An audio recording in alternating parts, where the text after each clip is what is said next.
Ada 10 hal yang harus disadari dan diterima saat kita menjadi tua. Meskipun kedengarannya pahit, tapi inilah kenyataan. Yang pertama, saat kita menua, baru terasa bahwa meskipun kita rapi, bersih, dan berusaha nggak merepotkan, anak-anak mungkin tetap merasa risih. Hanya saja mereka nggak mengucapkannya. Kedua, saat udah tua, jangan terlalu sering telepon atau kirim pesan ke kerabat atau teman. Faktanya nggak banyak yang benar-benar peduli atau menunggu sapaan kita. Ketiga, yang paling bisa diandalkan di usia tua, bukan anak, bukan saudara, tapi uang kita sendiri. Orang tua bekerja, anak yang menikmati. Saat anak bekerja, orang tua jarang ikut menikmati.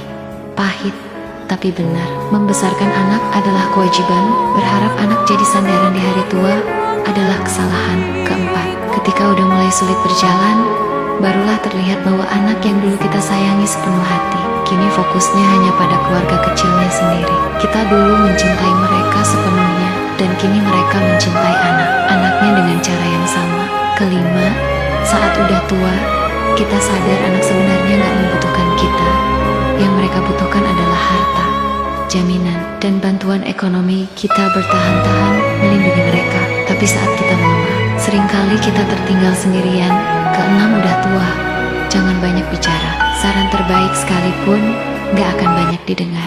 Urusan anak, urusan menantu, urusan keluarga, orang lain lebih baik diam dan lihat aja. Ketujuh, di usia tua barulah paham pekerjaan hanya sampingan. Tugas utama kita adalah hidup dan sehat. Kita menghabiskan masa muda, mengejar uang hingga mengorbankan kesehatan.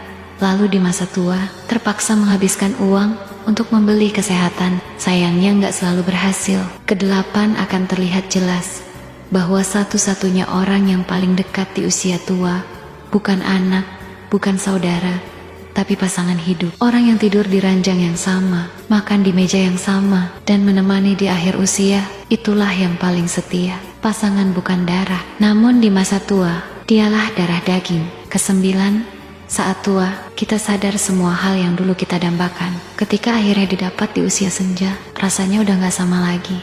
Barang yang dulu ingin dibeli, tempat yang dulu ingin dikunjungi, makanan yang dulu membuat bahagia, di usia tua rasanya biasa aja. Karena itu, selagi mampu, selagi sehat, jalani, nikmati secukupnya.